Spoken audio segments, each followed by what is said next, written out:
Hello everyone, welcome back to my channel Learn English with Sujata Hatti.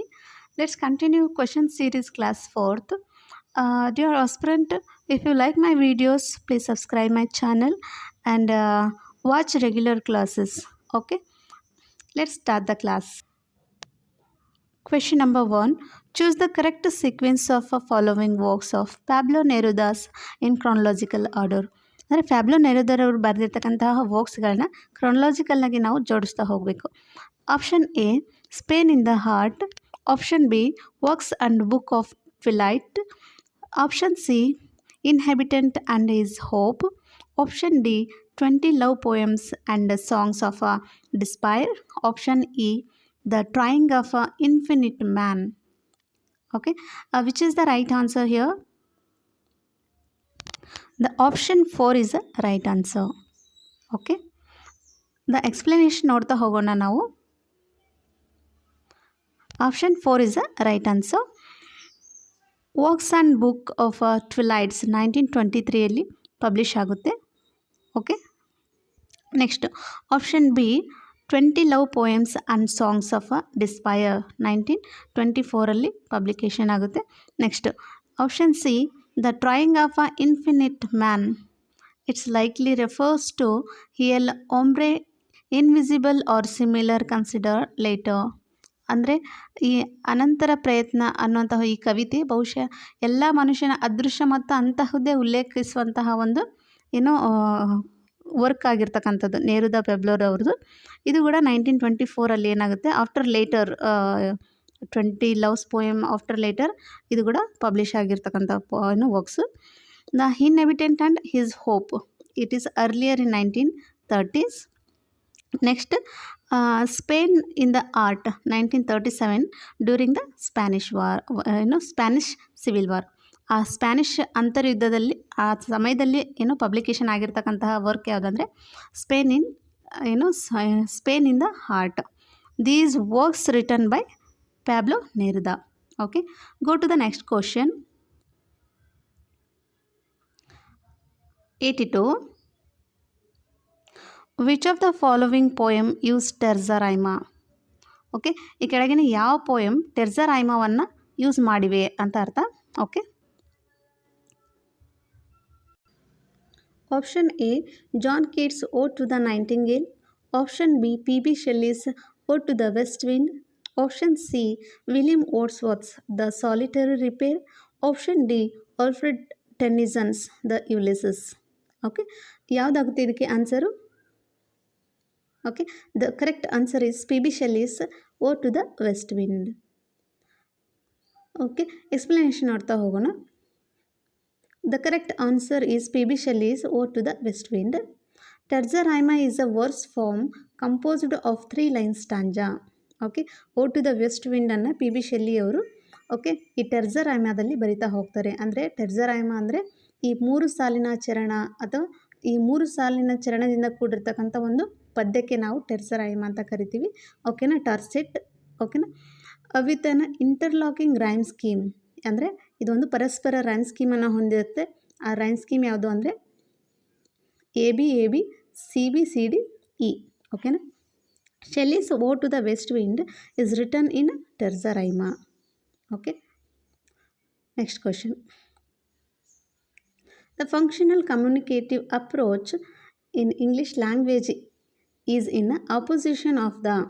ನೋಡಿ, functional communication approach in English language teaching is opposition to the comprehensive approach, grammar translation method, functional approach, next structural approach. ನಮಗೆ confuse ಆಗಲಿ ಅಂತಲೇ ಇಲ್ಲಿ functional approach ಕೂಡ ಕೊಟ್ಟಿದ್ದಾರೆ. So the correct answer is a G T method, means grammar translation method. Okay, G T method, the grammar translation ಮೆಥಡ್ನ ನಾವು ಏನಂತೀವಿ functional communicative approach ಅಂತ ಕೂಡ ಕರಿತಾ ಹೋಗ್ತೀವಿ. ಓಕೆನಾ, the functional communicative approach means F C A emphasise the real life communication on influence. ಅಂದರೆ ಇದೇನು ಮಾಡುತ್ತೆ ಅಂದರೆ ರಿಯಲ್ ಲೈಫ್ ಕಮ್ಯುನಿಕೇಷನ್ ಮತ್ತು ಫ್ಲೂಯೆನ್ಸಿಗೆ ಹೆಚ್ಚಾಗಿ ಗಮನ ಕೊಡುತ್ತೆ. Okay, in contrast the grammar translation method means G T method focuses on translating okay, grammar rules and rote memorisation. First ಏನು ಮಾಡುತ್ತೆ, G T method mainly focuses on translation. Okay, ನಮ್ಮ mother ಲ್ಯಾಂಗ್ವೇಜಿಂದ target ಲ್ಯಾಂಗ್ವೇಜಿಗೆ ಏನು ಮಾಡುತ್ತೆ, ಇದು translate ಮಾಡೋದ್ರ ಮೂಲಕ ಓಕೆನಾ ಮಕ್ಕಳಿಗೆ ಅರ್ಥ ಮಾಡಿಸ್ತಕ್ಕಂತಹ ಕೆಲಸ ಯಾವ್ದು ಮಾಡುತ್ತೆ, ಜಿ ಟಿ ಮೆಥಡ್ ಮಾಡುತ್ತೆ. ನೆಕ್ಸ್ಟ್ ಗ್ರಾಮರ್ ರೂಲ್ಗಳ ಬಗ್ಗೆ ಇದು ಮೇನಾಗಿ ಫೋಕಸ್ ಮಾಡುತ್ತೆ. ಓಕೆ, ರೂಟ್ ಮೆಮೊರೈಸೇಷನ್ ಅಂದರೆ ಜಿ ಟಿ ಮೆಥಡ್ ಏನು ಹೇಳುತ್ತೆ ಅಂದರೆ ಇದು ಕಂಠಪಾಠ ವ್ಯವಸ್ಥೆಗೆ ಹೆಚ್ಚಾಗಿ ಒತ್ತು ಕೊಡ್ತಾ ಹೋಗುತ್ತೆ. Often criticised for being a non communicative. ಓಕೆನಾ, this is a G T method. Okay, ಇದನ್ನು ನಾವು ಫಂಕ್ಷನಲ್ ಕಮ್ಯುನಿಕೇಟಿವ್ ಮೆಥಡ್ ಅಂತ ಕೂಡ, ಫಂಕ್ಷನಲ್ ಕಮ್ಯುನಿಕೇಟಿವ್ ಅಪ್ರೋಚ್ ಅಂತ ಕೂಡ ನಾವು ಕರಿತಾ ಹೋಗ್ತೀವಿ. Okay, next question 84th. Match the list one with list two. Okay, bodies that matter. Option A bodies that matter. Option B world of difference. Option C literature of their own. Option D ವಾರ್ಮ್ಸ್ and tramps. Okay, ಈ ಕಡೆ list authors Barbara Johnson, Judith Butler, Camille Paglia, Elaine Showalter. Match ಮಾಡ್ತಾ ಹೋಗೋಣ ಇದಕ್ಕೆ. Option C is the right answer. Bodies that ಮ್ಯಾಟರನ್ನು Judith Butler ಅವರು ಬರಿತಾ ಹೋಗ್ತಾರೆ. Okay, B the world of difference, world of ಡಿಫರೆನ್ಸನ್ನು ಬಾರ್ಬರಾ ಜಾನ್ಸನ್ ಅವರು ಬರೀತಾರೆ. Okay, C literature of their own ಅನ್ನೋದನ್ನು ಯಾರು ಬರೀತಾರೆ? ಓಕೆ, ಇಲೈನ್ ಶೆವಾಲ್ಟರ್ ಅವರು ಬರೀತಾರೆ. ವಾರ್ಮ್ಸ್ ಆ್ಯಂಡ್ ಟ್ರಾಮ್ಸನ್ನು ಕ್ಯಾಮಿಲೆ ಪ್ಯಾಗ್ಲಿಯಾ ಅವರು ಬರಿತಾ ಹೋಗ್ತಾರೆ. Okay,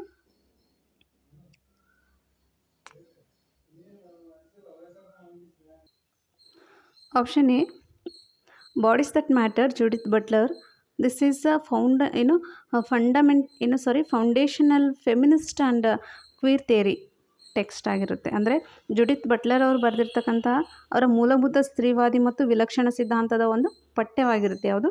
bodies that matter, written by Judith Butler. Next option B world of a difference. World of a difference written by Barbara Johnson. Okay, ಅದನ್ನು Barbara Johnson ಅವರು ಬರಿತಾ ಹೋಗ್ತಾರೆ. It is a notable work in the literary theory.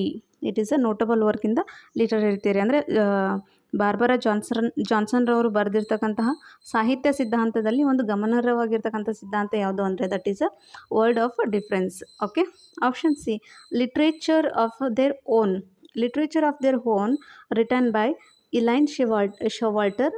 ಈ ಇಲೈನ್ ಶೆವಾಲ್ಟರ್ ಅವರು ಬರೆದಿರ್ತಕ್ಕಂಥ ಈ literature of their own ಅನ್ನೋದು a seminal feminist literary history feminist literary history by Elaine Showalter. ಅಂದರೆ ಇದು ಯಾವುದ್ರ ಬಗ್ಗೆ ಹೇಳುತ್ತೆ ಅಂದರೆ ಇಲೈನ್ ಶೆವಾಲ್ಟರ್ ಅವರಿಂದ ಒಂದು ಮೂಲ ಸ್ತ್ರೀವಾದಿ ಸಾಹಿತ್ಯದ ಇತಿಹಾಸದ ಬಗ್ಗೆ ತಿಳಿಸ್ತಕ್ಕಂತಹ ಕೃತಿ ಯಾವುದಂದರೆ that is a literature of their own. Okay, next option D ವಾರ್ಮ್ಸ್ and tramps. Okay, warms and ಟ್ರಾಮ್ಸು ಕ್ಯಾಮಿಲೆ ಪಿಗ್ಲಿಯರ್ ಅವರು ಬರಿತಾ ಹೋಗ್ತಾರೆ. ಕ್ಯಾಮಿಲೆ ಪಿಗ್ಲಿಯರ್ ಅವರು ಅ collections of essays by cultural critic ಕ್ಯಾಮಿಲೆ. Okay, ಅಂದರೆ ಇದು ಒಂದು ಸಾಂಸ್ಕೃತಿಕ ವಿಮರ್ಶಕ ಆಗಿರ್ತಕ್ಕಂತಹ ಇವರು ಕ್ಯಾಮಿಲೆ ಪ್ಯಾಗ್ಲಿಯರ್ ಅವರು ಪ್ರಬಂಧದ ಸಂಗ್ರಹವಾಗಿರುತ್ತೆ. ಯಾವುದು? ವಾರ್ಮ್ಸ್ and tramps. Okay, go to the next question. Next, arrange the following poem by W.B. Yeats in a chronological order of their here. Just a minute. Okay, W.B. Yeats ಅವರು ಬರೆದಿರ್ತಕ್ಕಂತಹ ಪೋಯಮ್ಸ್ಗಳನ್ನ ಕ್ರೊನಲಾಜಿಕಲ್ ಆಗಿ ನಾವು ಜೋಡಿಸ್ತಾ ಹೋಗಬೇಕು. Okay, option A Adam's curse. Option B among school children. Option C the second coming. Option D the wild swans at Coole. Option D under Ben Bulben. Okay, ಯಾವುದಾಗುತ್ತೆ answer? Okay, option D is right answer. Explanation ನೋಡ್ತಾ ಹೋಗೋಣ. Option A Adam's curse 1903. Option B the wide swans at Coole 1919. Okay, the second coming 1920. Among school children 1927. Under Ben Bulben 1938. These are all poems written by W.B. Yeats. Okay, W.B. Yeats. Okay, next go to the next question.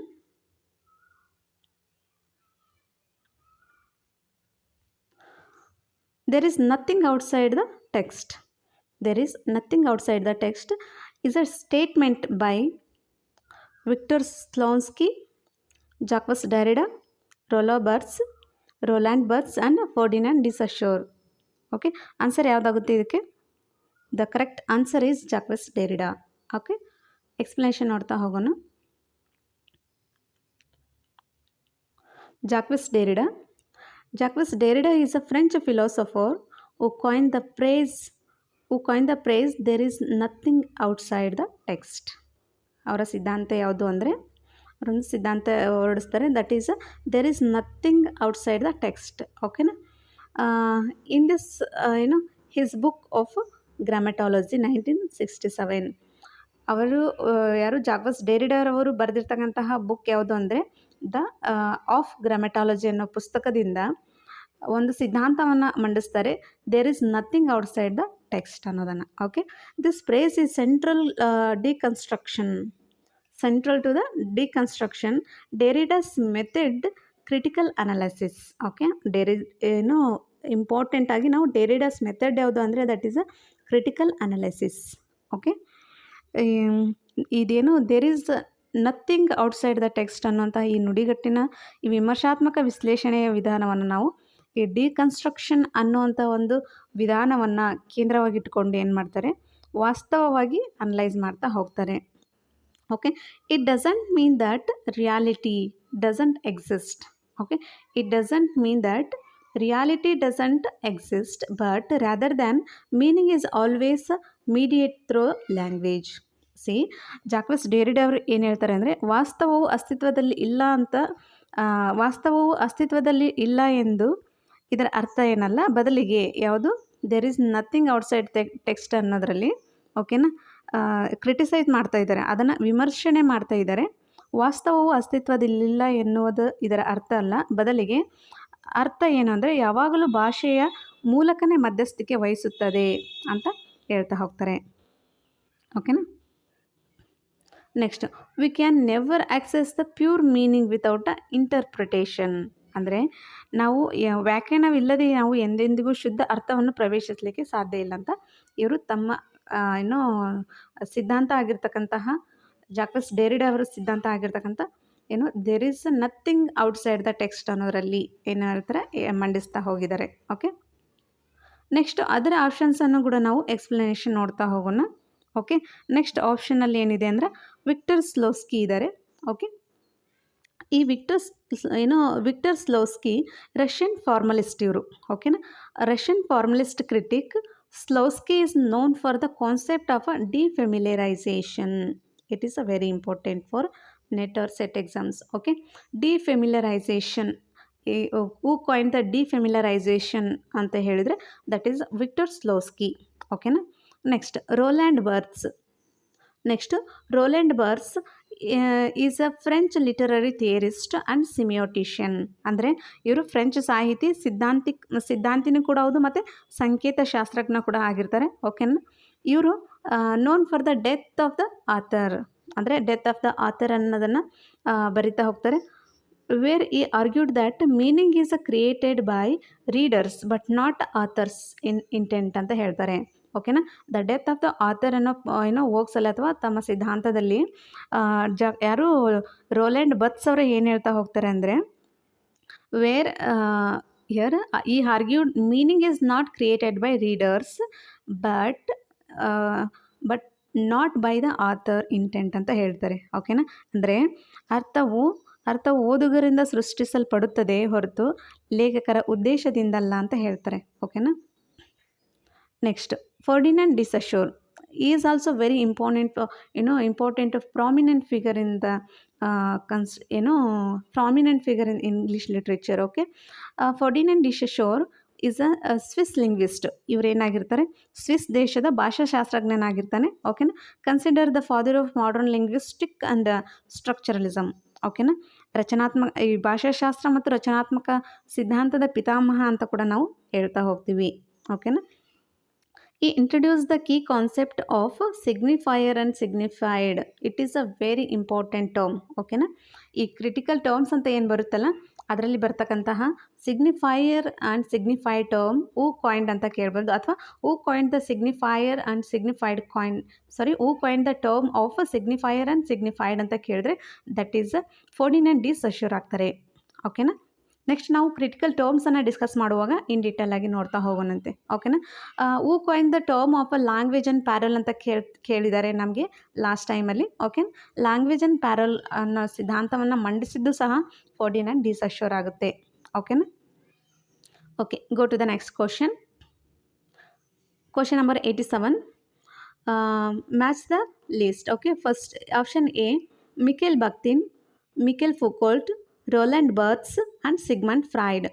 Next ಈ ಕಡೆ list ಟೂದಲ್ಲಿ ಏನಿದೆ, archaeology of human science, text can be either readers and writerly, dialogue as the intrinsic figure of dialogue as a intrinsic figure of a language, dream and unconscious.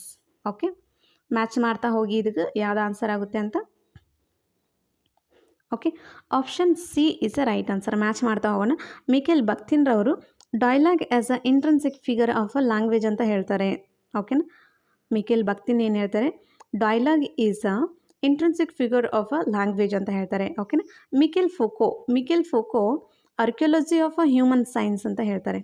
Miquelle Foucault ಏನು ಹೇಳ್ತಾರೆ, archaeology of a human science ಅಂತ ಹೇಳಿದ್ರೆ, Roland ಬರ್ತ್ಸರ್ ಅವರು text can be readerly and writerly ಅಂತ ಹೇಳ್ತಾರೆ. Okay, readerly and writerly, text can be readerly writerly ಅಂದವರು Roland Barthes. Next Sigmund Freud ಏನಕ್ಕೆ ಫೇಮಸ್ ಅಂತ ನಾವು ಡಿಸ್ಕಸ್ ಮಾಡ್ತಾ ಹೋಗೋಣ. Okay, the dream ends unconscious ಅಂತ ಹೇಳ್ತಾರೆ. ಓಕೆನಾ. ಇವರು ಸುಪ್ತಾವಸ್ಥೆಯ ಬಗ್ಗೆ ಹೇಳ್ತಾ ಹೋಗ್ತಾರೆ ಅಲ್ವಾ. Okay, dreams ends the unconscious. Okay, explanation ಕೂಡ ನೋಡ್ತಾ ಹೋಗೋಣ ಇವಕ್ಕೆ. Mikhail Bakhtin dialogues. Okay, Mikhail Bakhtin dialogue has the intrinsic feature of a language ಅಂತ ಹೇಳಿದವ್ರು ಯಾರು ಅಂದರೆ that is Mikhail ಬಕ್ತಿನ್. Okay, Bakhtin emphasize the dialogism. ಓಕೆನಾ. ಹೂ ಎಂಪಸೈಸ್ ದ ಡೈಲಾಗಿಸಮ್ ಅಂತ ಕ್ವಶನ್ ಕೂಡ ನಮಗೆ ಕೇಳಿದ್ದಾರೆ. ಓಕೆನಾ. ಹೂ ಕಾಯಿನ್ ದ ಡೈಲಾಗಿಸಮ್ ಅಂದರೆ that is Mikhail Bakhtin. The idea of that language is a inherently dialogic. ಓಕೆನಾ. ಈ believed meaning is a created through a dialogue and interaction. ಓಕೆನಾ. ಇವರು ಏನನ್ನು ಬಿಲೀವ್ ಮಾಡ್ತಾರೆ ಹೆಚ್ಚಾಗಿ ಅಂದರೆ ಅರ್ಥವು ಯಾವುದರಿಂದ ಕ್ರಿಯೇಟ್ ಆಗುತ್ತೆ ಅಂದರೆ ಅದೊಂದು ಡೈಲಾಗಿಂದ ಮತ್ತು ಇಂಟರ್ಯಾಕ್ಷನ್ನಿಂದ ಕ್ರಿಯೇಟ್ ಆಗುತ್ತೆ ಅಂತ ಹೇಳ್ತಾ ಹೋಗ್ತಾರೆ. ಓಕೆ, ಮಿಕೆಲ್ ಬಕ್ತಿನ್ ಅವರು most well known for concept like polyphony, carnival and dialogism. ಇದು ಕೂಡ very very important for exam point of view. ಯಾಕೆ ಅಂದರೆ ನಮಗೆ ಎಕ್ಸಾಮಲ್ಲಿ who coin the term of dialogism, who coin the concepts of a polyphony and carnival ಅಂತ ಕೂಡ ನಮಗೆ question ಕೂಡ ರೈಸ್ ಆಗಿದೆ. ಓಕೆನಾ.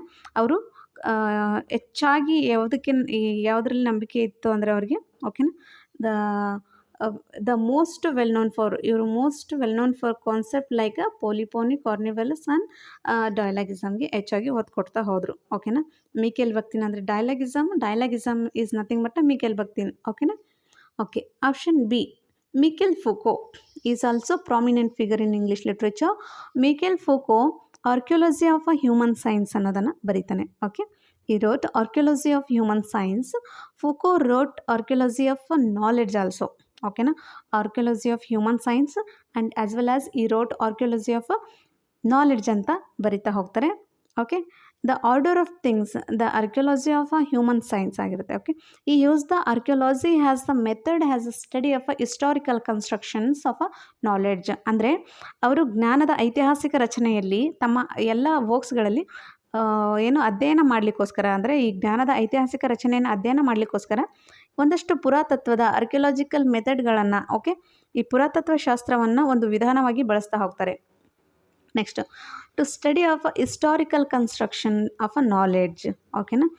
Next this phrase fit well for this epistemological investigation. ಅಂದರೆ ಅವರ ಜ್ಞಾನ ಮೀಮಾಂಸೆ ತನಿಖೆಗಳೊಂದಿಗೆ ಚೆನ್ನಾಗಿ ಹೊಂದಿಕೊಳ್ತಕ್ಕಂತಹ ಇದು ಸಿದ್ಧಾಂತ ಯಾವುದು ಅಂದರೆ that is a archaeological method. ಅವರು ಆರ್ಕಿಯೋಲಾಜಿಕಲ್ ಮೆಥಡನ್ನು ಯೂಸ್ ಮಾಡಿ ಬರಿತಾ ಹೋಗ್ತಾರೆ. ಓಕೆ, ನೆಕ್ಸ್ಟ್ ಆಪ್ಷನ್ ನೋಡ್ತಾ ಹೋಗೋಣ. Roland Barthes. Roland Barthes, the text can be either readerly or writerly. ಓಕೆನಾ. Roland Barthes defines readerly. Readerly means lisible. Okay, readerly ಅಂದರೆ ಇಲ್ಲಿ ಅಂತ ಲಿಸಿಬಲ್ ಆಗುತ್ತೆ text. Traditional consumable passive reading. Okay, Roland Barthes ಅವರು ಏನು ಹೇಳ್ತಾರೆ ಅಂದರೆ ಓದುಗ ಅಥವಾ ರೀಡರ್ಲಿದಲ್ಲಿ ಒಂದು ಸಾಂಪ್ರದಾಯಿಕವಾಗಿ ಬಳಸಿರ್ತಕ್ಕಂತಹದ್ದು. ಇದು ಹೇಗಿರುತ್ತೆ ಅಂದರೆ ಪ್ಯಾಸಿವ್ ರೀಡಿಂಗ್ ಆಗಿರುತ್ತೆ. ಯಾವುದು ರೀಡರ್ಲಿ ಅನ್ನೋದು ಇದು ಪ್ಯಾಸಿವ್ ರೀಡಿಂಗ್ ಆಗಿರುತ್ತೆ. Okay, next writerly. ಓಕೆ, ಇದು ಸ್ಕ್ರಿಪ್ಟೇಬಲ್ ಆಗಿರುತ್ತೆ. ಓಕೆನಾ, ಒಂದು ಲಿಖಿತ ರೂಪದಲ್ಲಿ ಅಂತ ಹೇಳ್ತೀವಲ್ವ, ಅದು ಆ ಥರ ಇರುತ್ತೆ. ಮುಕ್ತ ಸಂವಾದಾತ್ಮಕ ಸಕ್ರಿಯ ವ್ಯಾಖ್ಯಾನವನ್ನು ನೀಡಿದ್ದಾರೆ. ಎಲ್ಲಿ?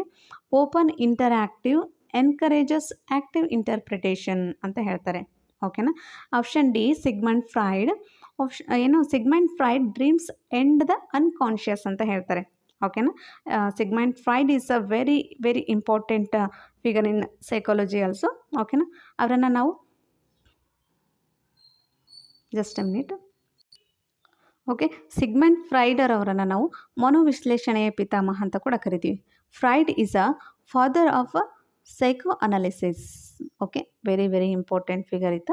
Okay, he explores the unconscious mind, especially through the interpretation of dreams. The phrase dream end the unconscious. ಓಕೆನಾ. ಅವರು ಒಂದು ಸುಪ್ತಾವಸ್ಥೆ, ಅನ್ಕಾನ್ಷಿಯಸ್ ಅಂದರೆ ಒಂದು ಸುಪ್ತಾವಸ್ಥೆ ಮನಸ್ಸಿನ ಬಗ್ಗೆ ಅನ್ವೇಷಣೆ ಮಾಡ್ತಾರೆ. ಓಕೆನಾ. ಈಗೋ ಆ್ಯಂಡ್ ಸೂಪರ್ ಈಗೋ ಅಂತ ನಾವು ಸೈಕಾಲಜಿಯಲ್ಲಿ ನೋಡ್ತಾ ಹೋಗ್ತೀವಿ ಅಲ್ವಾ. ಈಗೋ ಆ್ಯಂಡ್ ಸೂಪರ್ ಈಗೋ ಕಾನ್ಸೆಪ್ಟನ್ನು ಕೊಟ್ಟಿದ್ದು ಸಹ ಯಾರಾಗಿರ್ತಾರೆ ಅಂದರೆ ಸಿಗ್ಮಂಡ್ ಫ್ರಾಯ್ಡ್ ಅವರೇ ಆಗಿರ್ತಾರೆ. ಓಕೆನಾ.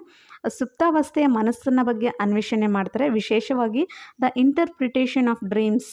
ಓಕೆನಾ. ಸ್ಪೆಷಲಿ ಇಂಟರ್ಪ್ರಿಟೇಷನ್ ಆಫ್ ಡ್ರೀಮ್ಸಲ್ಲಿ ಕನಸುಗಳು ಸುಪ್ತಾವಸ್ಥೆಯನ್ನು ಕೊನೆಗೊಳಿಸುತ್ತವೆ. ನೋಡಿ, ದ ಪ್ರೇಸ್ ಈ ದ ಇಂಟರ್ಪ್ರಿಟೇಷನ್ ಆಫ್ ಡ್ರೀಮ್ ಅನ್ನೋ ಕಾನ್ಸೆಪ್ಟ್ ಅಥವಾ ನುಡಿಗಟ್ಟಿನಲ್ಲಿ ಏನು ಹೇಳ್ತಾರೆ ಅಂದರೆ ಡ್ರೀಮ್ಸ್ ಹೆಂಡ್ ದ ಅನ್ಕಾನ್ಷಿಯಸ್ ಅಂತ ಹೇಳ್ತಾರೆ. ಅಂದರೆ ಕನಸುಗಳು ಸುಪ್ತಾವಸ್ಥೆಯನ್ನು ಕೊನೆಗೊಳಿಸುತ್ತವೆ ಅಂತ ತಮ್ಮ ಸೈಕಾಲಜಿ ಅಥವಾ ತಮ್ಮ ಮನೋವಿಶ್ಲೇಷಣೆಯಲ್ಲಿ ಏನು ಮಾಡ್ತಾರೆ, ಇವರು ಎಕ್ಸ್ಪ್ಲೇನ್ ಮಾಡ್ತಾ ಹೋಗಿದ್ದಾರೆ. Okay, next question. Which among the following does not fall in the category of revenge tragedy? Okay, ಈ ಕೆಳಗೆ ಕೊಟ್ಟಿರ್ತಕ್ಕಂತಹ ಗಳಲ್ಲಿ ರಿವೆಂಜ್ ಟ್ರ್ಯಾಜಿಡಿ ಯಾವುದು ಅಲ್ಲ ಅಂತ ಕೇಳ್ತಾ ಇದ್ದಾರೆ. ಅಂದರೆ 3 ರಿವೆಂಜ್ ಟ್ರ್ಯಾಜಿಡಿ ಆಗಿರುತ್ತೆ, ಒಂದು ಮಾತ್ರ ಅಲ್ಲ. ಓಕೆನಾ. ಯಾವುದದ ಗ್ಯಾಸ್ ಮಾಡ್ತೀರಿ? Okay, option A Spanish tragedy, option B the Jew of Malta, option C Hamlet, option D Cymbeline. Okay, the correct answer is a Cymbeline. Explanation ನೋಡ್ತಾ ಹೋಗೋಣ. The Spanish tragedy written by Thomas Kyd. The category ಯಾವ ಕ್ಯಾಟಗರಿಗೆ ಸೇರುತ್ತೆ Spanish tragedy ಅಂದರೆ that is a revenge tragedy. Okay, this option is a right. Okay, ಯಾಕಂದರೆ ಇದು ಕೂಡ ಒಂದು ರಿವೆಂಜ್ ಟ್ರ್ಯಾಜಿಡಿ ಆಗಿರುತ್ತೆ. ಪ್ಲಾಟ್ ಏನು ಹೇಳುತ್ತೆ, it focuses on Hieronimo seeking vengeance for murder of his son. ಇದು ಪ್ಲಾಟ್ ದ ಸ್ಪ್ಯಾನಿಷ್ ಟ್ರ್ಯಾಜಿಡಿ ಮುಖ್ಯವಾಗಿ ಏನನ್ನು ಫೋಕಸ್ ಮಾಡುತ್ತೆ ಅಂದರೆ ತನ್ನ ಮಗನ ಕೊಲೆಯ ಪ್ರತೀಕಾರವನ್ನು ತೀರಿಸಿಕೊಳ್ತಕ್ಕಂಥ ಈ ಐರೋನಿಮಾದ ಮೇಲೆ ಕೇಂದ್ರೀಕರಿಸ್ತಕ್ಕಂಥ ಕೆಲಸ. ಅಂದರೆ ರಿವೆಂಜ್ ಟ್ರ್ಯಾಜಿಡಿ ಬಗ್ಗೆ ಎಕ್ಸ್ಪ್ಲೇನ್ ಮಾಡ್ತಕ್ಕಂಥದ್ದು ಸ್ಪ್ಯಾನಿಷ್ ಟ್ರ್ಯಾಜಿಡಿ ಆಗಿರುತ್ತೆ. ಓಕೆನಾ. ಇಂಪಾರ್ಟೆನ್ಸ್ ಏನಂದರೆ it is one of the earliest and most influential revenge tragedy in English literature. ಅಂದರೆ ಇದೊಂದು ಇಂಗ್ಲೀಷ್ ಸಾಹಿತ್ಯದಲ್ಲೇ ಒಂದು ಆರಂಭಿಕ ಮತ್ತು ಅತ್ಯಂತ ಪ್ರಭಾವಶಾಲಿ ಸೇಡಿನ ದುರಂತಗಳಲ್ಲೇ ಒಂದಾಗಿರ್ತಕ್ಕಂತಹ ವರ್ಕ್ ಯಾವುದು ಅಂದರೆ that is a Spanish tragedy written by Thomas Kyd. Okay, next go to the option B. Okay, the Jew of Malta written by Christopher Marlowe. Okay, the Jew of ಮಾಲ್ಟೋವನ್ನು Christopher ಮಾರ್ಲೋರವರು ಬರಿತಾ ಹೋಗ್ತಾರೆ. ಇದು ಯಾವ ಕೆಟಗರಿಗೆ ಸೇರಿದ್ದಂದರೆ this is also tragic drama with elements of revenge. ಓಕೆನಾ. ಇದು ಕೂಡ ಒಂದು ರಿವೆಂಜ್ ಟ್ರ್ಯಾಜಿಡಿಗೆ ಸೇರಿರ್ತಕ್ಕಂತಹ ಒಂದು ವರ್ಕ್ ಯಾವುದಂದರೆ Jew of Malta. Okay, next plot ಏನು ಹೇಳುತ್ತೆ, ಬಾರ್ಬರಾಸ್ ಜೇವಿಸ್ ಮರ್ಚೆಂಟ್. ಬಾರ್ಬಾಸ್ ಏನಿದಾನಲ್ಲ ಇವನು ಒಬ್ಬ ಜೇವಿಸ್ ಮರ್ಚೆಂಟ್ ಆಗಿರ್ತಾನೆ. 6 revenge after being wronged by the state and Christian authorities. Okay, ಇವ್ರೇನು ಹೇಳ್ತಾ ಇದು ಮೇನ್ ಅಂದರೆ ಇದು ಕೂಡ ಸೇಡಿನ ಅಂಶ ಅಥವಾ ದುರಂತ ನಾಟಕದ ಬಗ್ಗೆ ವಿವರಿಸ್ತಕ್ಕಂತಹ ಒಂದು ಡ್ರಾಮಾ ಆಗಿರುತ್ತೆ. ಓಕೆ, ಇದರ ಒಂದು ಪ್ಲಾಟ್ ಏನು ಹೇಳುತ್ತೆ ಅಂದರೆ, ಈ ಬಾರ್ಬಾಸ್ ಅನ್ನೋ ಒಬ್ಬ ಯಹೂದಿ ವ್ಯಾಪಾರಿ ಇರ್ತಾನೆ. ಆತ ಏನು ಮಾಡ್ತಾನೆ, ರಾಜ್ಯ ಮತ್ತು ಕ್ರಿಶ್ಚಿಯನ್ ಅಧಿಕಾರಿಗಳಿಂದ ಅನ್ಯಾಯಕ್ಕೆ ಒಳಗಾಗಿರ್ತಾನೆ. ಓಕೆ, ಯಾರಿಂದ? ಕ್ರಿಶ್ಚಿಯನ್ ಅಥಾರಿಟೀಸಿಂದ ಅವರು ಅನ್ಯಾಯಕ್ಕೆ ಒಳಗಾಗಿರ್ತಾನೆ. ಓಕೆನಾ. ದ ಮೇನ್ ಅನಾಲಿಸಿಸ್ ಏನಂದರೆ, while it has a strong revenge elements, it is a more satirical and political, not a classical revenge. ಓಕೆನಾ. ಅಂದರೆ ಇದು ಮೋಸ್ಟ್ ಸೆಟಾರಿಕಲ್ ಆ್ಯಂಡ್ ಪೊಲಿಟಿಕಲ್. ಓಕೆನಾ. ಇದು ಕೂಡ ಒಂದು ಆಮ್ಲೆಟ್ನಂಥ ಒಂದು ದುರಂತ ನಾಟಕನೇ ಆಗಿದ್ದರೂ ಸಹ ಜಾಸ್ತಿ ಹೆಚ್ಚಾಗಿ ವಿಡಂಬನಾತ್ಮಕವಾಗಿ, ಈ ರಾಜಕೀಯ ವಿಡಂಬನಾತ್ಮಕ ಅಂದರೆ ಏನು, ಸೆಟಾರಿಕಲ್ ಆಗಿ ಏನು ಮಾಡುತ್ತೆ ಅಂದರೆ, ಸೆಟಾರಿಕಲ್ ಆ್ಯಂಡ್ ಪೊಲಿಟಿಕಲ್ ಆಗಿ ನಾವು ರಿವೆಂಜನ್ನು ತೀರಿಸ್ಕೊಳ್ಳೋಂಥ ಕೆಲಸ ಯಾವ್ದು ಮಾಡುತ್ತೆ ಅಂದರೆ, that is a Jew of Malta written by Christopher Marlowe. Okay, go to the next option. Option C omelette.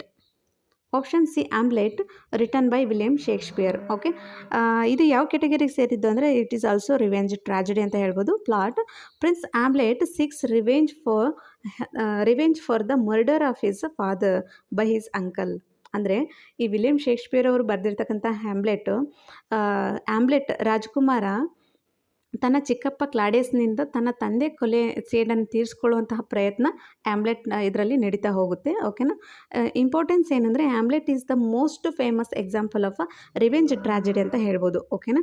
ಇದು ಕೂಡ ರಿವೆಂಜ್ ಟ್ರಾಜಿಡಿಗೆ ಮೋಸ್ಟ್ ಇಂಪಾರ್ಟೆಂಟ್ ಎಕ್ಸಾಂಪಲ್ ಅಂತ ಹೇಳ್ಬೋದು. ಓಕೆ, ನೆಕ್ಸ್ಟ್ ಆಪ್ಷನ್ ಡಿ ಏನು ಕೊಟ್ಟಿದ್ರು ಅಂದರೆ, Cymbeline is written by William ಶೇಕ್ಸ್ಪಿಯರೇ, but it is not a revenge tragedy. Okay, this category ಯಾವುದು ಅಂದರೆ, ಇದು ರೊಮ್ಯಾನ್ಸ್ ಆ್ಯಂಡ್ ಟ್ರಾಜಿಕ್ ಕಾಮಿಡಿ ಆಗಿರುತ್ತೆ. ಓಕೆನಾ. It is not a revenge tragedy, it is a romance or a tragic comedy ಆಗಿರುತ್ತೆ. Plot ಏನು ಹೇಳುತ್ತೆ, ಅದು it involves the misunderstanding, deceit and political tensions. It lacks the central theme of revenge as it a driving force. ಅಂದರೆ ಇದರ ಕಥಾವಸ್ತು ಏನಾಗಿರುತ್ತೆ ಅಂದರೆ, ತಪ್ಪು ತಿಳುವಳಿಕೆ. ಓಕೆ, ಮಿಸ್ಅಂಡರ್ಸ್ಟ್ಯಾಂಡಿಂಗ್ ಇರುತ್ತೆ, ಡಿಸೈಟ್ ಅಂದರೆ ವಂಚನೆ ಇರುತ್ತೆ, ಆ್ಯಂಡ್ ಪೊಲಿಟಿಕಲ್ ಟೆನ್ಷನ್ ಇರುತ್ತೆ, ರಾಜಕೀಯ ಉದ್ವಿಗ್ನತೆಗಳಿಂದ ಒಳಗೊಂಡಿರ್ತಕ್ಕಂಥ ಒಂದು ಟ್ರಾಜಿಕ್ ಕಾಮಿಡಿ ಯಾವುದೇ ಅಂದರೆ, that is a Cymbeline. Okay, written by William Shakespeare. Okay, go to the next question. Which of the following statement are correct about litotes? Okay, ಕೆಳಗೆ ಕೊಟ್ಟಿರ್ತಕ್ಕಂತಹ ಆಪ್ಷನ್ಗಳಲ್ಲಿ ಈ ಲಿಟೋಟ್ಸ್ದ ಬಗ್ಗೆ ಯಾವುದು ಕರೆಕ್ಟ್ ಆಗಿರ್ತಕ್ಕಂಥ ಸ್ಟೇಟ್ಮೆಂಟ್ ಆಗಿದೆ ಅಂತ ಇದರ ಅರ್ಥ. Option A, litotes it contains an understatement for emphasises. Okay, it contains as a understatement for emphasis. Option B, it is not opposite of a hyperbole, it is used with laconic intention. Okay, litotes it is used with ironic intention. Option E, it is used in dramatic context. Okay, ಯಾವುದಾಗುತ್ತೆ ಇದಕ್ಕೆ answer? Okay, ಸ್ಟೇಟ್ಮೆಂಟ್ಗಳನ್ನ ನೋಡ್ತಾ ಹೋಗೋಣ, explanation. First ನಾವು ಸ್ಟೇಟ್ಮೆಂಟನ್ನು ನೋಡೋದಕ್ಕೂ ಮುಂಚೆ what is a ಲಿಟೋಟ್ಸ್ ಅಂತ ನೋಡೋಣ. ಓಕೆನಾ. ಲಿಟೋಟ್ಸ್ ಅಂದರೆ ಏನು ನಮಗೆ ಗೊತ್ತಿಲ್ಲ, ಲಿಟೋಟ್ಸ್ ಅಂದರೆ ಏನು ಅಂತ. ಸೊ ಲಿಟೋಟ್ಸ್ ಅಂದರೆ ಏನು ಅಂತ ತಿಳ್ಕೊಳ್ತಾ ಹೋದರೆ ನಾವು ಸ್ಟೇಟ್ಮೆಂಟ್ಗಳು ಯಾವ ರೈಟ್ ಇದೆ ಯಾವ ರಾಂಗ್ ಇದೆ ಅಂತ ತಿಳಿತಾ ಹೋಗ್ಬೋದು. Litotes is a rhetorical figure of speech in which an understatement. ಓಕೆನಾ. Understatement is made by using a double negative or negation of the opposite. ಅಂದರೆ ಲಿಟೋಟ್ಸ್ ಅನ್ನೋದು ಒಂದು ವಾಕ್ಚಾತುರ್ಯದ ಭಾಷಣ ಆಗಿರುತ್ತೆ. ಓಕೆನಾ. ನಾವು ಮಾತಾಡ್ತಕ್ಕಂತಹ ಒಂದು ವಾಕ್ಚಾತುರ್ಯದ ಭಾಷಣ ಆಗಿರುತ್ತೆ. ಇದರಲ್ಲಿ ನಾವು ಮುಖ್ಯವಾಗಿ ಏನು ನೋಡ್ತೀವಿ, double negative or negation of opposite ಅಂತ ನೋಡ್ತೀವಿ. ಅಂದರೆ ಎರಡು ನಕಾರಾತ್ಮಕ ಅಥವಾ ವಿರುದ್ಧವಾಗಿರ್ತಕ್ಕಂಥ ನಿರಾಕರಣೆಯನ್ನೇ ಬಳಸ್ಕೊಂಡು ಕಡಿಮೆ ಅಂದಾಜು ಮಾಡಲಾಗ್ತಕ್ಕಂತಹ ಒಂದು ಕಾನ್ಸೆಪ್ಟ್ ಯಾವುದು ಅಂದರೆ, ದಟ್ ಈಸ್ ಲಿಟೋಟ್ಸ್. ಓಕೆ, ನಾವು ಇದು ನಮಗೆ ಲಿಟೋಟ್ಸ್ ಅಂದರೆ ಏನು ಅರ್ಥ ಆಗಿಲ್ಲ ಅಂದರೂ ಸಹ ನಾವು ಎಕ್ಸಾಂಪಲ್ ನೋಡ್ತಾ ಹೋಗೋಣ. ಎಕ್ಸಾಂಪಲಲ್ಲಿ ನಾವು ಲಿಟೋಟ್ಸ್ ಅಂದರೆ ಏನು ಅಂತ ಈಸಿಯಾಗಿ ಅರ್ಥ ಮಾಡ್ಕೋಬೋದು. ಓಕೆನಾ. For example, he is not bad looking. Okay, is not bad looking ಅಂದರೆ ನಾಟ್ ಬ್ಯಾಡ್ ಲುಕಿಂಗ್ ಅಂದರೆ ಈ looks like good. Okay, means is quite attractive. ಇನ್ನೊಂದು ನೋಡಿ. ನಾವು ಫಾರ್ ಎಕ್ಸಾಂಪಲ್ ಹವರ್ ಯು ಅಂತ ಕೇಳ್ತೀವಿ ಅಲ್ವಾ. ಹವರ್ ಯು ಅಂತ ಕೇಳಿದಾಗ ರಿಪ್ಲೈ ಏನು ಬರುತ್ತೆ, ಓಕೆ ನಾಟ್ ಬ್ಯಾಡ್ ಅಂತ ಹೇಳುತ್ತೆ. ನಾಟ್ ಬ್ಯಾಡ್ ಅಂದರೆ ಅವನು ಚೆನ್ನಾಗಿಲ್ಲ ಅಂತಲ್ಲ, ಅವನು ಚೆನ್ನಾಗೇ ಇದ್ದಾನೆ ಅಂತ ಅರ್ಥ. ಓಕೆನಾ, ಇದರ ಅರ್ಥ ಇನ್ನೊಂದು ನೋಡಿ. ಹವರ್ ಯು ಅಂತ ನಾನು ನಿಮಗೆ ಕೇಳಿದಾಗ ನೀವೇನು ಹೇಳ್ತೀರಿ, ನಾಟ್ ಬ್ಯಾಡ್ ಅಂತ ಹೇಳ್ತೀರಿ. ಆದರೆ ನಾಟ್ ಬ್ಯಾಡ್ ಅಂದರೆ it is a very good ಅಂತ ಅರ್ಥ. ಓಕೆನಾ, ಈ ಥರ 2 ನೆಗೆಟಿವ್ಗಳನ್ನು ಯೂಸ್ ಮಾಡಿ ಒಂದು ನಕಾರಾತ್ಮಕವಾಗಿರ್ತಕ್ಕಂಥ ನಿರಾಕರಣೆಯನ್ನು ಬಳಸ್ಕೊಳ್ತಕ್ಕಂಥ ಕೆಲಸ ಈ ಲಿಟೌಟ್ ಮಾಡ್ತಾ ಹೋಗುತ್ತೆ. ಓಕೆ, ನೆಕ್ಸ್ಟ್ ಈಗ ಆಪ್ಷನ್ ನೋಡ್ತಾ ಹೋಗೋಣ. It contains understatement for emphasise. ಓಕೆನಾ, ಅಂಡರ್ಸ್ಟೇಟ್ಮೆಂಟನ್ನು ಇದು ಹೆಚ್ಚಾಗಿ ಎಂಪಸೈಸ್ ಮಾಡುತ್ತೆ. This is a right option ಆಗುತ್ತೆ. Litotes is a by definition. Okay, by definition an understatement used the emphasise the point through the negation. ಓಕೆನಾ, ಅಂದರೆ ಈ ವ್ಯಾಖ್ಯಾನದ ಪ್ರಕಾರ ಏನು ಹೇಳುತ್ತೆ ಅಂದರೆ ನಿರಾಕರಣೆಯ ಮೂಲಕ ಒಂದು ಅಂಶವನ್ನು ಒತ್ತಿ ಹೇಳಲಿಕ್ಕೆ ಬಯಸ್ತಕ್ಕಂತಹ ಕೆಲಸ ಲಿಟೌಟ್ ಮಾಡುತ್ತೆ. Okay, go to the next option. Option C. Okay, option C ಏನು ಹೇಳುತ್ತೆ, it is used with the laconic intentions. Okay, it is also right statement. Laconic intentions ಅಂದರೆ ಜಸ್ಟ್ ಎ ಮಿನಿಟ್. ಲ್ಯಾಕೋನಿಕ್ ಅಂದರೆ ಬಹಳ ಕಡಿಮೆ ಪದಗಳನ್ನು ಬಳಸ್ತಕ್ಕಂಥ ಕೆಲಸ. ಓಕೆನಾ, laconic means use a very few words. ನೋಡಿ, ಇಲ್ಲಿ ಎಕ್ಸ್ಪ್ಲೇನ್ ಮಾಡಿದ್ದೀನಿ ನಾನು. ಲ್ಯಾಕೋನಿಕ್ ಅಂದರೆ ಏನಂದರೆ ವೆರಿ ಫ್ಯೂ ವರ್ಡ್ಸನ್ನು, ಅಂದರೆ ಒಂದು ಕಡಿಮೆ ಪದಗಳನ್ನು ಬಳಸಿಕೊಂಡು, ಓಕೆನಾ, ಕಡಿಮೆ ಪದಗಳನ್ನು ಬಳಸಿಕೊಂಡು ರೆಡಿ ಮಾಡ್ತಕ್ಕಂಥ ಒಂದು ಸೆಂಟೆನ್ಸ್ ಅಥವಾ ಒಂದು ಪದಕ್ಕೆ ನಾವು ಲಿಟೌಟ್ಸ್ ಅಥವಾ ಲೇಕೋನಿಕ್ ಅಂತ ಕರಿತೀವಿ. ಲಿಟೌಟ್ಸು ಸಂಕ್ಷಿಪ್ತ ಅಥವಾ ಕಡಿಮೆ ಅಂದಾಜು ಮಾಡಲಾಗಿರ್ತಕ್ಕಂಥ ಒಂದು ಸಂವಹನ ಶೈಲಿಯಾಗಿದೆ. ಓಕೆನಾ, ಲೈಟೌಟ್ಸ್ ಅನ್ನೋದು aligns with concise understand style of a communication. ಓಕೆನಾ, ಒಂದು ಕಡಿಮೆ ಸಮಯದಲ್ಲಿ ಕಡಿಮೆ ಅಂದಾಜು ಮಾಡಿ ಕಮ್ಯುನಿಕೇಟ್ ಮಾಡ್ತಕ್ಕಂಥ ಒಂದು ಸ್ಟೈಲ್ಗೆ ನಾವು ಲ್ಯಾಕೋನಿಕ್ ಅಥವಾ ಲೈಟೌಟ್ಸ್ ಅಂತ ಕರಿತೀವಿ. Okay, option D. It is used with ironic intention. It is also correct. Ironic intention ಕೂಡ ಇದು ಬಳಸಿದೆ, ಅಂದರೆ ಇದನ್ನು ವ್ಯಂಗ್ಯಾತ್ಮಕ ಉದ್ದೇಶದಿಂದ ಸಹ ನಾವು ಬಳಸ್ತಾ ಹೋಗ್ತೀವಿ. ಓಕೆನಾ, litotes often as a subtle ironic tone like saying not bad to means very good. ಅದೇ ನಾ ಆಗಲೇ ಹೇಳ್ದಂಗೆ ಕೆಟ್ಟದ್ದಲ್ಲ, ಅದು ತುಂಬ ಒಳ್ಳೆಯದೆಂದರ್ಥ. ಓಕೆನಾ, ಹವರ್ ಯು ಅಂತ ಕೇಳಿದ್ರೆ ನಾಟ್ ಬ್ಯಾಡ್ ಅಂತ ಹೇಳ್ತೀವಿ ನಾವು ಅಲ್ವಾ. ಹೌ ಈಸ್ ಇಟ್ ಗುಡ್ ಅಂದರೆ ನಾಟ್ ಬ್ಯಾಡ್ ಅಂತ ಹೇಳ್ತೀವಿ ಅಲ್ವಾ.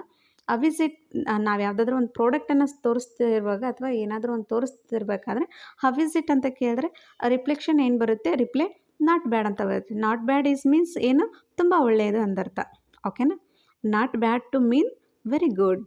Okay, I hope you understand what is a litote. Okay, go to the next question. Match the least one and least two. Vasudev Sunani, option A. Option B, Om Prakash Valmiki. Option C, Bama. Option D, Urmila Pavo. ಈ ಕಡೆ ಟೆಕ್ಸ್ಟ್ಗಳು ಇದೆ, ಅವ್ರು ಬರೆದಿರ್ತಕ್ಕಂತಹ ಟೆಕ್ಸ್ಟ್ಗಳು. Option ಎಯಲ್ಲಿ ಕರುಕು ಇದೆ, next wave of my life ಇದೆ. Okay, cast out ಇದೆ ಮತ್ತು ಜೂತಾನ್ ಇದೆ. ಈ ಎಲ್ಲ ವರ್ಕ್ಸ್ಗಳು ದಲಿತ್ ರೈಟರ್ ಬರೆದಿರ್ತಕ್ಕಂಥದ್ದು. ಓಕೆನಾ, it all comes in Dalit literature.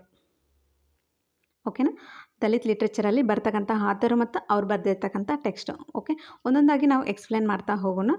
Vasudev ಸುನಾನಿ cost ಔಟನ್ನು ಬರೀತಾರೆ. ವಾಸುದೇವ್ ಸುನಾನಿ ಕಾಸ್ಟ್ ಔಟನ್ನು ಬರುತ್ತಾರೆ. A well-known Dalit poet and writer for Odisha who wrote Cast Out is Vasudeva Sunani from Odisha.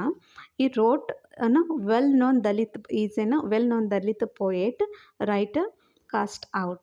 ಓಕೆನಾ, ಇವರು ವೆಲ್ ನೋನ್ ದಲಿತ್ ರೈಟರ್ ಆಗಿರ್ತಾರೆ. ಇಲ್ಲಿ ಒಡಿಶಾದವರು. ಇವರು ಕಾಸ್ಟ್ ಔಟ್ ಅನ್ನೋ ಒಂದು ಕೃತಿಯನ್ನು ಬರೀತಾ ಹೋಗ್ತಾರೆ. Next option B, Om Prakash Valmiki. Om Prakash Valmiki is very important figure in Dalit literature. ಓಕೆನಾ, ಇವ್ರದ್ದು ತುಂಬ ಸಲ ಜೂತಾನ್ ಬಗ್ಗೆ ಕೇಳಿದ್ದಾರೆ, ನಮ್ಮ UGC ನೆಟ್ ಅಥವಾ KSET ಇರ್ಬೋದು. ಓಕೆ, ಓಂ ಪ್ರಕಾಶ್ ವಾಲ್ಮೀಕಿ ಜೂತಾನ್ ಅನ್ನೋವಂಥ ಒಂದು ಆಟೋಬಯೋಗ್ರಫಿ ಇದು. ಓಕೆನಾ, ಜೂತಾನ್ ಅನ್ನೋದನ್ನು ತನ್ನ ಆಟೋಬಯೋಗ್ರಫಿ ಬರೀತಾನೆ. Is a famous autobiography highlighting the discrimination faced by Dalit. ಅಂದರೆ ಈ ದಲಿತರ ಸಫರ್ನೆಸ್ಸನ್ನು ಓಕೆ. ಈ ಯಾರು ಓಂ ಪ್ರಕಾಶ್ ವಾಲ್ಮೀಕಿಯವರು ದಲಿತರು ಎದುರಿಸ್ತಕ್ಕಂತಹ ತಾರತಮ್ಯವನ್ನು ಎತ್ತಿ ತೋರಿಸ್ತಕ್ಕಂಥ ಕೆಲಸವನ್ನು ತನ್ನ ಆಟೋಬಯೋಗ್ರಫಿಯಲ್ಲಿ ಬರಿತಾ ಹೋಗ್ತಾರೆ. Okay. Option C Bama. Bama's the famous work Karukku. ಓಕೆನಾ. ಇದನ್ನು ಕೂಡ ತುಂಬ ಸಲ ಎಕ್ಸಾಮ್ಸಲ್ಲಿ ಕೇಳಿದ್ದಾರೆ. It is also very important for exam point of view. Okay. Bama is a Tamil Dalit feminist writer. Okay. Bama Tamil Dalit ಸ್ತ್ರೀವಾದಿ ಲೇಖಕಿ ಆಗಿರ್ತಾಳೆ. Karukku is an autobiographical work. Okay. It is also autobiographical work by Bama. Okay. She is from Tamil Dalit feminist writer ಆಗಿರ್ತಾರೆ. Okay. Option D next Urmila Pawar. Urmila Pawar the weave of my life ಅನ್ನೋದನ್ನು ಬರೀತಾರೆ. She is also it is also an autobiographical account of a Dalit woman's struggle and empowerment. Urmila Pawar ಏನಕ್ಕೆ famous ಅಂದರೆ ಆ ದಲಿತ ಮಹಿಳೆಯರ ಹೋರಾಟ ಮತ್ತು ಅವರ ಸಬಲೀಕರಣದ ಆತ್ಮಚರಿತ್ರೆ ಆಗಿರುತ್ತೆ ಅದು. The Urmila's the weave of my life ಅನ್ನೋದು it is also an autobiographical poem. ಆ ದಲಿತ ಮಹಿಳೆಯರ ಒಂದು ಹೋರಾಟದ ಬಗ್ಗೆ, ಅವರ ಸಬಲೀಕರಣ ಹೊಂದಬೇಕು ಅನ್ನೋದರ ಬಗ್ಗೆ ಅವರು ಏನು ಮಾಡ್ತಾರೆ, ಎಂಪಸೈಸ್ ಮಾಡ್ತಾ ಹೋಗ್ತಾರೆ ತಮ್ಮ ಆತ್ಮಚರಿತ್ರೆಯಲ್ಲಿ, ದ ವೇವ್ ಆಫ್ ಮೈ ಲೈಫಲ್ಲಿ. ಓಕೆನಾ. These are all Dalit writer and Dalit works. It is exam point of view very important. Okay. Next. Okay, this is all about today's class. If you like my videos, if you might like my explanation regarding this class or this explanation, please subscribe my channel and support me. If you any queries regarding this class, comment me, okay, and discuss with me. And then if you want this PDF, if you want this PDF notes, we have a Telegram channel. Okay, learn English with Sujatha ಅನ್ನೋ Telegram channel ಇದೆ. So ನೀವು ಆ Telegram ಚಾನಲ್ಗೆ join ಆದರೆ ಅಂದರೆ so ಈ ಎಲ್ಲ ನೋಟ್ಸ್ಗಳನ್ನ ನಾನು ಅಲ್ಲಿ ಶೇರ್ ಮಾಡ್ತಾ ಹೋಗಿರ್ತೀನಿ. Okay. Thank you so much.